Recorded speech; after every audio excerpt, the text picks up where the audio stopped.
The Daily Show may be fake news, but it makes a real impact. Oppression. Just because it makes you feel uncomfortable doesn't mean it has to change. It's fresh and new and original and smart every night. And for a decade and a half, the force behind the machine was Jon Stewart. Did you watch Jon Stewart last night? Oh, you're getting to a bad place, my friend. He will be always revered as someone who blurred the lines between news and comedy. How the hell did we end up here, Mr. Kramer? And became the conscience of a generation. When he hit his stride, no one in public life or the media was safe. I believe that you helped the administration take us to like the most devastating mistake in foreign policy that we've made in like 100 years. But you seem lovely. He's done a very good job in keeping people to task. He was relentless. He is so armed with facts and he's so armed with clips that they have no idea what's coming. Some sort of weird Bermuda Triangle of logic where questions are answered before they're asked. After more than 2,500 episodes, Jon Stewart has decided to move on. I won't miss me. He may be about the only person saying that. I think he's changed the media and politics more than he will ever admit. But what I will just miss is watching him on TV. I got big news. This is it. Put a stamp on it. I don't even know what it's getting. Jon Stewart has left the building. Before Jon Stewart became the iconic host of The Daily Show, in fact, before there was a Daily Show or even Comedy Central, Stewart moved to New York during the 1980s comedy boom to make a name for himself. By the early 1990s, he's a regular on the circuit. He's very cute, and he's very smart, and he's very funny. And that's kind of all you can ask for in a comedian. Just really fun because you were watching someone just at the height of their talents doing something they do incredibly well. His comedy is engaging and has a broad appeal, as seen here at Montreal's famous Just for Laughs Comedy Festival. If I have to sit through one more tragic profile of a courageous athlete. He's out there paddling his bloody torso for his country. He wants a medal, give him a medal. In 1992, he gets his start in television with the first of several assignments on the channel of the moment, MTV. If you ever saw him do stand-up comedy, you knew that this guy is very, very funny. The trick always is, how do you channel that into a TV show? The Jon Stewart Show premieres on MTV in 1993 and moves into syndication the following year. I actually saw the movie. You did? Yeah. And I didn't care for your role in it. But the show is hardly a hit. It was ahead of its time. It was in the wrong market, syndication. You have to be successful really quickly or you're out. That show died a very long, slow, painful public death. He gets his shot at the movies, but the notices aren't stellar. I would say that it's a really good thing that he's great at what he does and that everybody's not always great at everything. I think that he's his own toughest critic about his film acting. It called for, it was supposed to be a divinely handsome man. And I don't know, I guess they were all walking the catwalk that day or something. Who knows? They couldn't find one. So they got down to, I think, smartass, you know, something like that. And that was me. While Stewart is trying his hand at the silver screen, Comedy Central is developing a new program called The Daily Show. When The Daily Show started, they set out to do a half-hour infotainment show based on something like SportsCenter, which is why they brought in Craig Kilborn to be the host. The show premieres on July 22nd, 1996. Give a reason to viewers when something happens in the world, they're going to need to turn to Comedy Central to find out how we're going to spin whatever happened in the world. So we said, we're not going to do a show of jokes about the news. We're going to do a news show that's funny.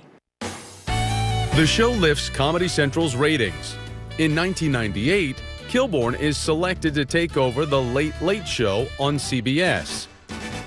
Jon Stewart seems an unlikely replacement, but the match is made nonetheless. When Jon was chosen to replace Craig, it was a little bit surprising because I had seen a stand-up act and there wasn't really nothing political about it. I remember the writer saying, will he wear a suit? And him getting really pissed that they would ask him that. And then the funny thing about a suit is you can buy them in stores, and when you put them on, you're a guy wearing a suit. In December of 1998, the transition begins. Tell me about that show for people who haven't seen it. It's a take on the news. It feels weird when you're doing a show that satirizes the news. You're almost cheering for chaos, which is a very odd position to be in. The transition is complete on January 11th, 1999, when the newly rebranded program, The Daily Show with Jon Stewart, airs for the first time. Welcome to The Daily Show. Craig Kilborn is on assignment in Kuala Lumpur. I'm Jon Stewart. In the first year, the show sees a modest increase in ratings, including in the crucial 18 to 34 demographic. Please welcome Michael J. Fox. Give it up for Ed McMahon. The first couple years when John was there, the guests were mostly people who were in town to promote a movie, or they were like celebrities just for the sake that they were celebrities, or they were comedians. Please welcome Sarah Jessica Parker. Please welcome Sandra Bullock. But it soon became apparent that he wanted to actually talk to people with substance, to talk to people who had written books that have meaning. She's got the background, he's got the interviews, so he's doing that reporting there, and then he's got his take on it. And it's all happening all at once, and it's at a very high level, and it's funny, and it goes fast. Like, nobody can do that. Presidential candidate Steve Forbes added his 2 billion cents, calling the ruling a, quote, flagrant example of judicial activism. I believe in traditional marriage. Just like his dear old dad. What John did was he instilled this idea that everything had to have a point of view. You couldn't just do a story for the sake, oh, this is funny. It had to have a point of view. And he really wanted to go after the high targets, the people who were up on a pedestal and needed to be taken down. John was amazing in an edit room. Like, you'd come back with a field piece and John would look at it and say, no, move this there, move that there, change that piece of VO, and you would go, okay, grudgingly. And then it's like, oh, wow, it's way better. John came on, took it to a whole new level, gave it his voice. And then we really started to click in when the campaign started. He's been behind the desk for a year when it's time for the 2000 presidential campaign. The team launches Indecision 2000. When Steve Carell and I were given access to John McCain's Straight Talk Express during the New Hampshire primary, that was just, nobody had gotten any sort of access like that before. We couldn't really believe that we were getting the kind of access that we were. It was fun. In a moment, I'm going to close my eyes and count down from 10, at which point my colleagues will scatter throughout the convention center. We just thought that'd be the funnest way. People had to start taking us seriously. Even though we weren't taking ourselves seriously, politicians had to start taking The Daily Show seriously. At that moment, we started realizing we have to do a good job because people are really starting to pay attention. As the 2000 campaign progressed, a lot of journalists and a lot of on-air people and a lot of the actual politicians started becoming fans. And then, on November 7th, 2000, for the first time in the modern era, there is no clear winner after Election Day. So as you can see, it's never going to end. I think that the 2000 election was a turning point both for the show and for the way that the rest of the world, specifically the media, viewed the show. The Indecision 2000 thing was, it was like a gift from God. All right. Florida legislature to name state's electors.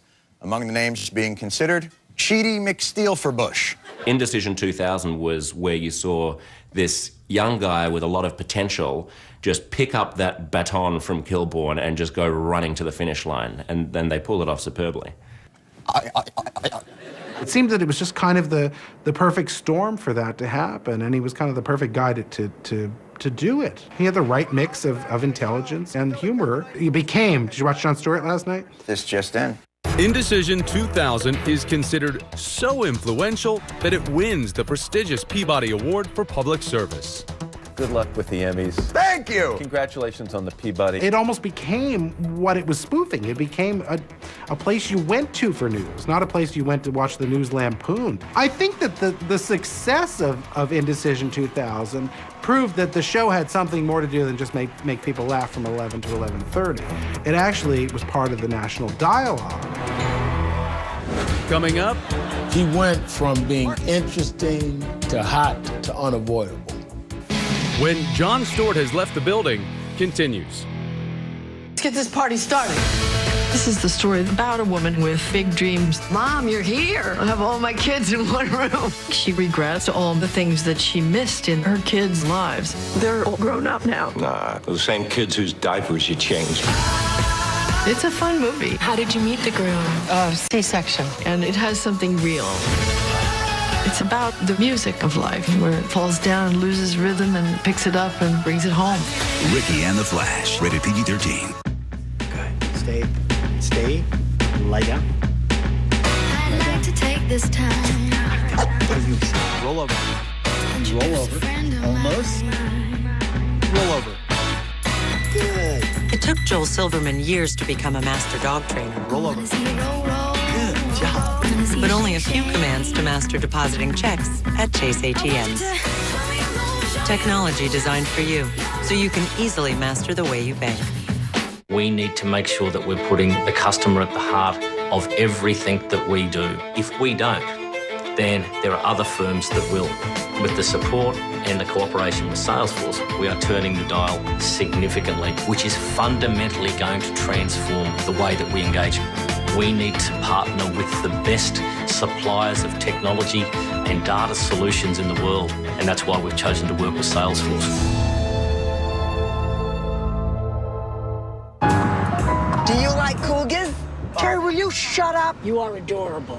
Thank you. Ladies, your belt's all snugged up? Why do we have to buckle up? The pickup stinks with diesel. You gotta be kidding! Oh, please! This is the end. Oh. We need resuscitation. Mouth-to-mouth resuscitation. Hurry up. Join the millions who have already switched. We switched. And now we're streaming Netflix. Who knew Time Warner Cable's internet was so fast? I switched, so I can connect to the internet just about anywhere with my free TWC Wi-Fi hotspots. Switch to Time Warner Cable. Get 15 meg internet for $39.99 a month. I switched to Time Warner Cable and knew exactly when they were coming, thanks to their 1-hour appointment window. Switch now and get 15 meg internet for $39.99 a month. Call 1-855-1TWC. I do. Who says a pool can't be in the sky? Who says a living room can't be in a pool? Who says a 5-star luxury vacation can't be all-inclusive?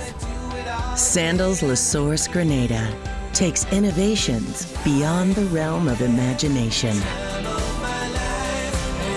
Experience the sandals of tomorrow today. Call 1-800-SANDALS.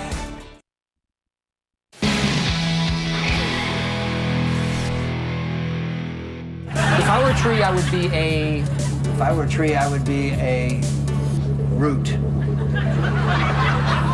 What does that mean? The Daily Show's weeks-long Indecision 2000 coverage and antics on the campaign trail catapult Jon Stewart into the media stratosphere. It just seemed like a fun circus. It just seemed like a fun place to be. It seemed innovative and it seemed unusual. It seemed unlike what other people were doing on TV. Yeah, I'm not so sure the role of the United States is to go around the world and say, this is the way it's got to be. Over the years, Stewart develops a no-holds-barred approach. If you fumble or don't get your facts straight, Stewart called you out. He has made newsmakers and politicians and people in the media conscious about what their gaffes are, right? Maybe more conscientious to try to avoid gaffes. You know, you see people do stuff and then articulate, oh, that's going to end up on The Daily Show. But resist, we much. We must, and we will much. About that, be committed. That was either a screw-up or some profound Yoda. He would hit me on a gaffe, and it would be funny, but it would also kind of nudge you. Sometimes it would be something just totally comical, or sometimes it would be almost like, you know, you could do better than that, Reverend Al, and you take it as, ha, yeah, I better sharpen that up. And but you never took it personally. But Stewart's talents extend far beyond poking fun at politicians and the media. His audience also comes to depend on him as a reliable source of information. You know, if I wanted to pick out one thing that best exemplifies our country's peculiar relationship with guns, it might be that the phrase minor shooting incident exists. Jon Stewart became a voice for left-leaning liberals and intelligent ones, but not ones who were just going to follow blindly. They were going to question everything at every step of the way, whether it was the other party or their own. They were like, wait a minute, why are we doing this? You know, and even worse, why are they doing that? Here we are. Progress. Chaos created by one's own incompetence that is portrayed as the result of others' malfeasance. That's just bad dictionary right there. International news for the last 10, 15 years has been incredibly depressing. It's been a tough time, and I think a lot of people wanted to tune it out. But Jon Stewart could make people smile. He could make them realize, yes, what's going on overseas is complicated and dangerous and depressing, but I'm going to tell it to you in a way that makes you laugh. And that got people engaged. Every year it would come out that young people got all of their news from The Daily Show, or most of their news from The Daily Show and the traditional media outlets, and there's always all this hand-wringing, there was something wrong with that. What was behind that, though, is that he seems trustworthy. And part of that trust that turned him as a comedian into a trusted source of news, part of that trust is emotional trust, that you actually have to believe in his authentic human take on whatever it is he's talking about. With a loyal and growing following, a who's who from Hollywood to Washington, D.C., and everywhere in between starts to take notice. This just in, Brokaw interviewed by Jackass. Nailed it. The Daily Show became a destination for people who had serious political ambition, and that, I think, was the amazing thing. And that's a tribute to Jon and a tribute to the intelligence of the writers on the show. He has one of the largest followings and viewerships in America, and if you want votes or ticket buyers or people to buy your book or whatever it is that you're trying to get to a mass base, he has a dependable mass base. So he went from being interesting to hot to unavoidable. Stewart is not only admired by his fans, but by his peers as well. Jon knows his stuff. He doesn't go into an interview not knowing his stuff. Jon actually read all of the author's books that he had on the show, which is crazy. He reads a book like people look through menus or pamphlets. I remember going on The Daily Show once when my book came out. I wrote a book called Drift on national security issues. You appear to have invested a great deal of research in this. Yeah, I just treated it like a second job, kind of. Well, it's making everybody look bad, is what I'm saying. I don't think any of us appreciate that in any way, shape, or form. Not only had he read the book, but he had read the other books in the field that I thought were relevant to, the sort of context of what I've written about. There's no substitute for doing that work. And for doing your own thinking and coming up with your own analysis. And that's, I think, in part why he has been so consistently engaging for all of these years, which is that he was bringing something new to the table every single night, and it was his own take on the issue, and that's irreplaceable. Hello, and are you ready to restore sanity? In 2010, Jon Stewart takes his wildly popular show on the road. More than 200,000 attend the rally to restore sanity and/or fear in Washington, D.C., co-hosted by Stewart and Stephen Colbert. We work together to get things done every damn day. Stewart slams Washington and the media. The only place we don't is here or on cable TV. He had the ability to really step up and challenge himself at calling out the rest of the media for not doing its job properly. If we amplify everything, we hear nothing.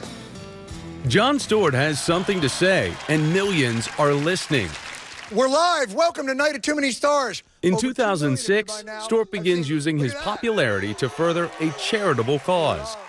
Each year, Stewart calls on his celebrity friends to help raise money for autism. The Night of Too Many Stars has so far raised $18 million. Everyone, the chance to reach. While Jon Stewart is publicly shining a light on a cause he holds dear, there is another charitable effort taking place, much more privately, to provide professional opportunities to U.S. war veterans. A corporation called American Corporate Partners reached out to Jon Stewart and asked him to mentor one veteran. American Corporate Partners is a not-for-profit organization that connects veterans like August Donnell to business leaders. Jon Stewart said, don't give me one, give me 24 or 20, and I want to take them through the Daily Show program and teach them what we do here. The Daily Show Veteran Immersion Program is born, and Donnell is one of the first to work beside Jon Stewart and his staff. To date, more than 70 veterans have benefited from the program. Jon Stewart was very involved with us. It's amazing to know that there are people out there in the country for these returning veterans that are coming home that really do care about them, that really do want them to succeed, and will do things above and beyond to help them succeed.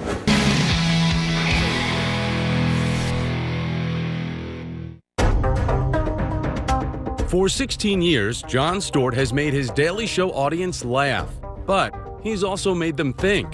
They felt that he was not watering down the news. He was giving it in a language that everyone understood, intergenerational. Young people could understand it, but old people didn't have to ask their kids, what did he mean by that? Jon Stewart's popularity grows, and The Daily Show becomes a newsmaker itself. He had one great advantage. Everyone wanted to be on his show. Because he had that power, he could ask people anything, and he usually did.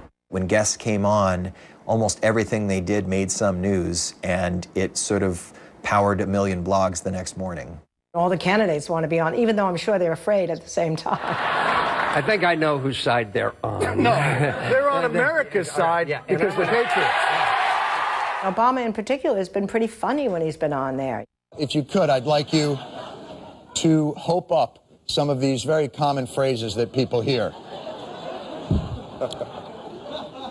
I'm calling to ask if you're happy with your cell phone service. I'm calling to find out if you're happy with your cell phone service. Well done, sir. There's such an officiousness to our presidents now. You don't feel like you know the person. And yet when they're sitting there, you know, fooling around with Jon Stewart, maybe they have a sense that people see the other side of them. I'm issuing a new executive order that Jon Stewart cannot leave the show.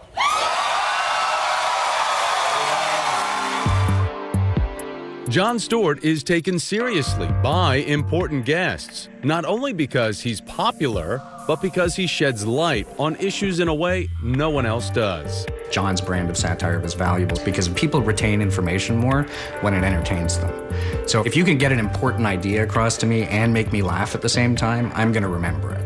Here, he tackles George W. Bush's handling of the economy.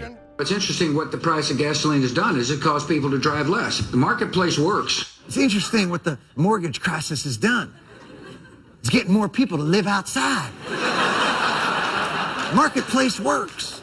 Stewart isn't afraid to challenge politicians on hot topics like climate change. How long will it take for the sea level to rise 2 feet? I mean, think about it. If your ice cube melts in your glass, it doesn't overflow. It's displacement. I mean, this is the thing, some of the things that they're talking about mathematically and scientifically don't make sense.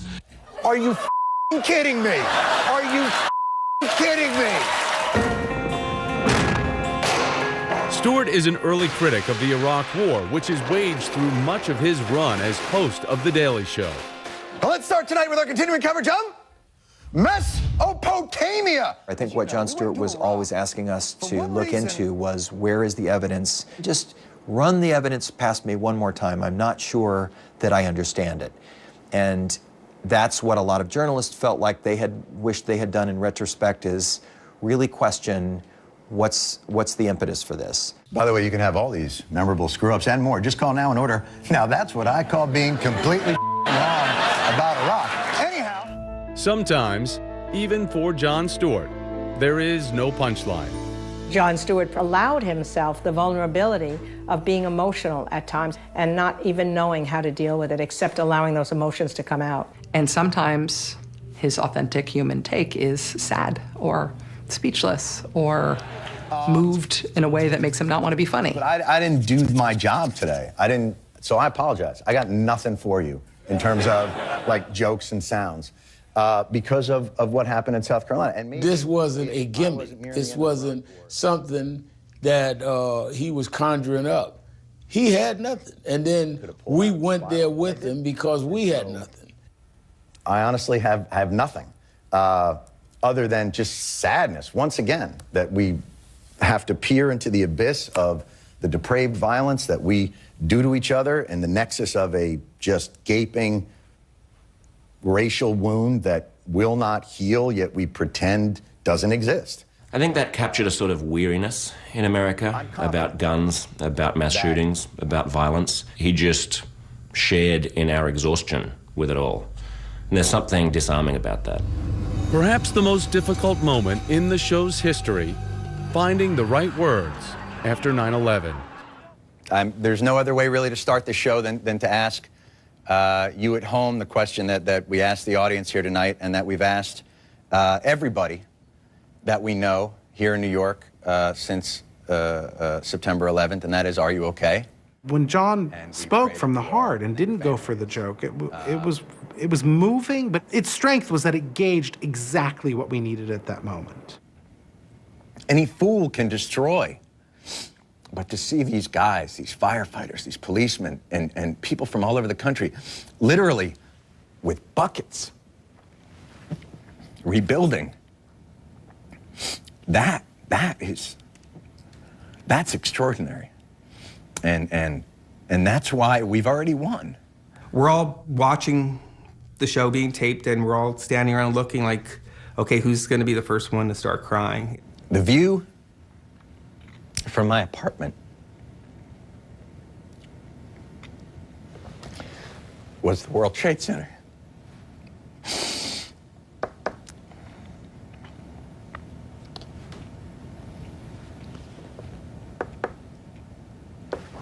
And now it's gone. And they attacked it. This symbol of American ingenuity and strength and labor and imagination and commerce, and it is gone. But you know what the view is now? The Statue of Liberty. It was a really terrible, terrible time in New York, and I think what he did was really brave and eloquent and heartfelt, and there wasn't a dry eye in the house. The view from the south of Manhattan is now the Statue of Liberty. You can't beat that. It was really like one of those moments where like you're never going to forget it the rest of your life. We'll be right back.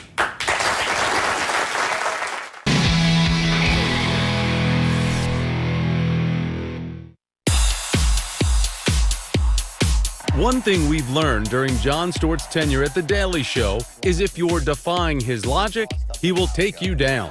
Sometimes it's uncomfortable to watch, but I don't think it's ever happened in a case where you could really seriously argue that it wasn't just a little bit deserved. No one is off limits, even world leaders like former Pakistani President Pervez Musharraf. Last time you were here, I asked you where Osama bin Laden was. Funny story. As it turns out, he was there. So that was weird. Stewart also confronts journalists like Judith Miller. That I believe that you helped the administration take us to like the most devastating mistake in foreign policy that we've made in like 100 years. But you seem lovely. He's done a very good job in keeping people to task. He was relentless. The more they would dig in, firing back, he would dig in going after him. So he couldn't be intimidated. Stewart isn't even intimidated by some of America's sacred institutions like Chicago-style pizza. This is not pizza. This is tomato soup in a bread bowl. This is an above-ground marinara swimming pool for rats. And through the years, no one person or entity is a bigger target of The Daily Show than Fox News. Your job is to discredit any source of criticism that might hurt the conservative brand. Fox News is the gift that keeps on giving. You almost think it's fake. You know, you kind of, if you think, well, boy, you have good comedy writers. It's chilling, but it's funny. By the way, for all you kids watching at home, Santa just is white, but this person is just arguing that maybe we should also have a black Santa. But, you know, Santa is what he is, and just so you know, we're just debating this because someone wrote about it, kids. I think if anything made him angry, it would be when he could point out that somebody's just saying something that's a blatant lie or it's completely wrong, and you could feel that anger and fury coming out. Chaos on Bull Mountain! In one episode, John spends the entire show impersonating the antics of then Fox News host Glenn Beck. I'm not saying that believing there should be a minimum standard for how much lead can be in our paint might lead to the government having the right to sterilize and kill Jews. I'm not saying that that might be the case. I'm saying that's the case. But Stewart's favorite sparring partner at Fox is Bill O'Reilly. Like anyone else, I love the O'Reilly interviews. They're crazy television. You and I are lucky guys. We made it, we worked hard. It's not because we're white. Wait. Well... Oh, you think I'm sitting here because I'm white? What are you, a moron? I'm sitting here because I'm obnoxious, not because I'm white. No. And when the sword is so sharp as someone as John would have, it's so fun watching someone get shish kebabbed. Did that upbringing leave a mark on you even today? Of course. Every upbringing leaves a mark on other people. Could black people live in Levittown? Not at that time. They could not. So that, my friend, is what we call in the business white privilege. Okay. He was honestly interested in engaging with O'Reilly about what O'Reilly does, and then some things where he really wanted to make him answer for them. You ain't seen nothing yet. The far right seems like an obvious source of material, but sometimes the left gets hit just as hard. We were an equal opportunity offender, which meant that if there was bad behavior, we were going to comment on it, and we would very happily cross political and party lines. That's the case when Secretary of Health and Human Services Kathleen Sebelius stops by to discuss the rollout of the Obamacare website. Nice to see you. We're going to do a challenge. I'm going to try and download every movie ever made.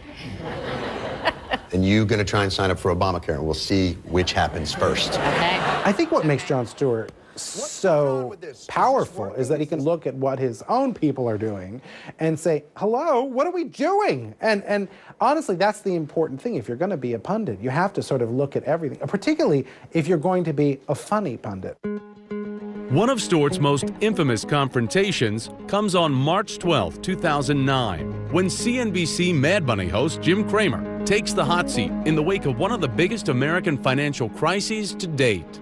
How the hell did we end up here, Mr. Cramer? What happened? I don't know. I think John was trying to channel this kind of national sense of anger at everything that had happened. And so when Jim Cramer got in that room, he was the embodiment of everything that John wanted to take down. And boy, did he take him down. It feels like we are capitalizing your adventure by our pension and our hard-earned, and that it is a game that you know is going on, but that you go on television as a financial network and pretend isn't happening. Okay. When John is faced with someone that is infuriating and you're just thinking, sick 'em, John, sick 'em. Listen, you knew what the banks were doing, and yet we're touting it for months and months. The entire network was. And so now to pretend that this was some sort of crazy, once-in-a-lifetime tsunami that nobody could have seen coming is disingenuous at best and criminal at worst. he is so armed with facts and he's so armed with clips that they have no idea what's coming. We've made mistakes. We got 17 hours of live TV a day to do. But I certainly... Maybe you could cut down on that.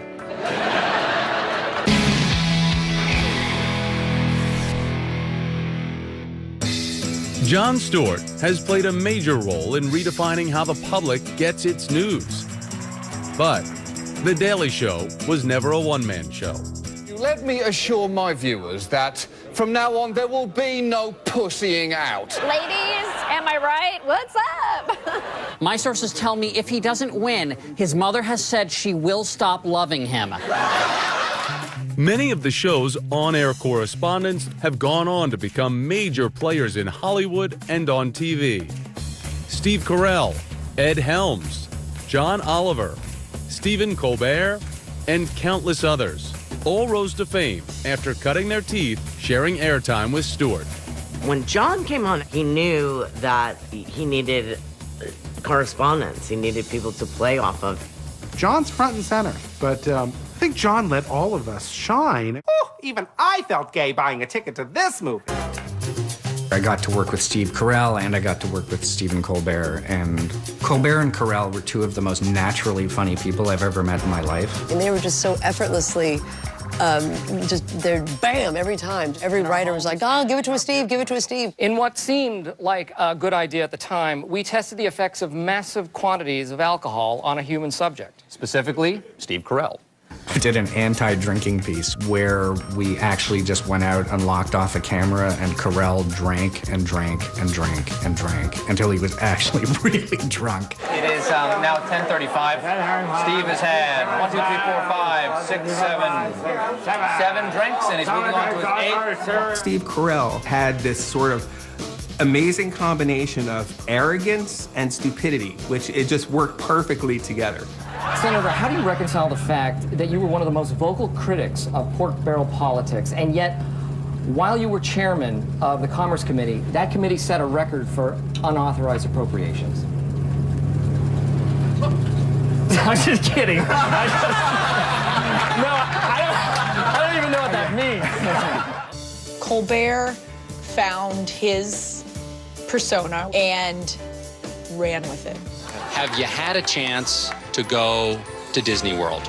Actually, I didn't make it on this. Did you have a chance to go to Universal Studios? No, I missed those fundraisers. Have you had a chance to lie to Congress? You know, yeah, When Colbert was given his turn at the anchor desk, fans and producers took notice. John left for a few months to do a movie called Death to Smoochie, and the correspondents were each given their night to fill in for John. Welcome to The Daily Show with Jon Stewart. Ironically, I'm Stephen Colbert. And we're watching and we're like, this guy should have his own show. He just like hit it out of the park. If my presence here makes the fake news you're about to hear any less credible, I've done my job.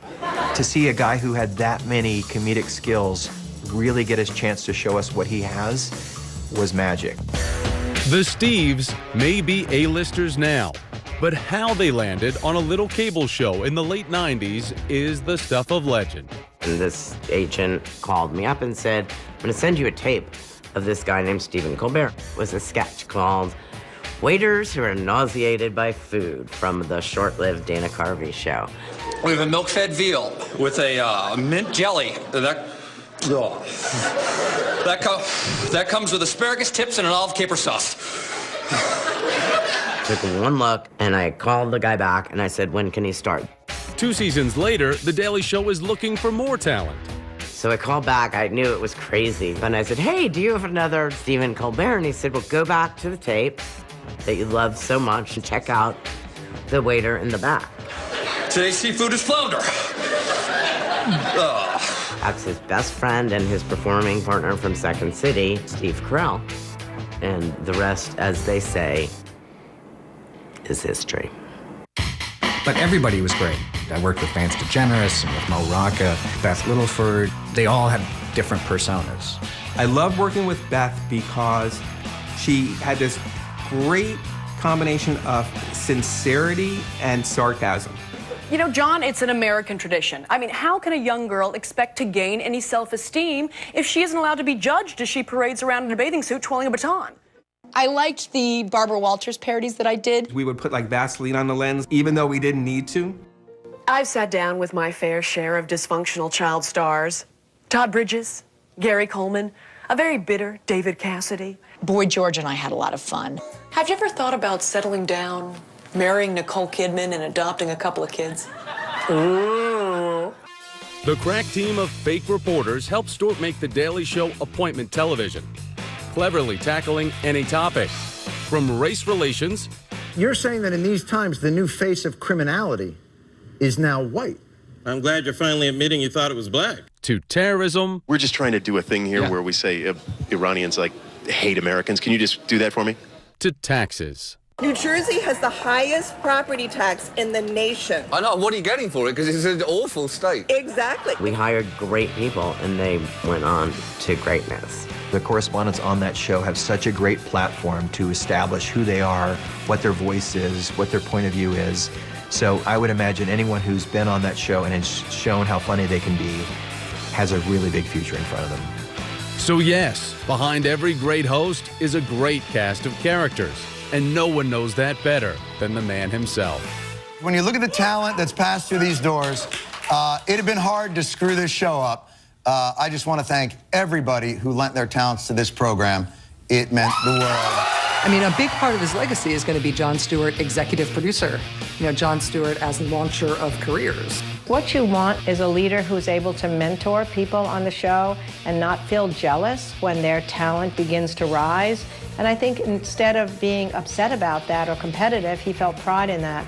And that, I think, is what a leader is. Thank you very much. Oh, no, thank you, John.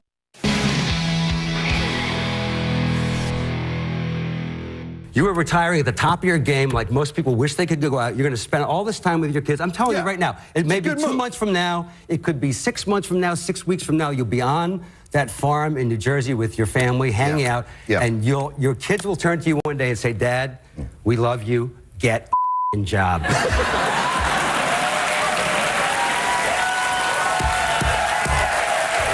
After 16 years, more than 2,500 episodes, 20 Emmys, and 2 Peabody Awards, the curtain has closed on The Daily Show with Jon Stewart.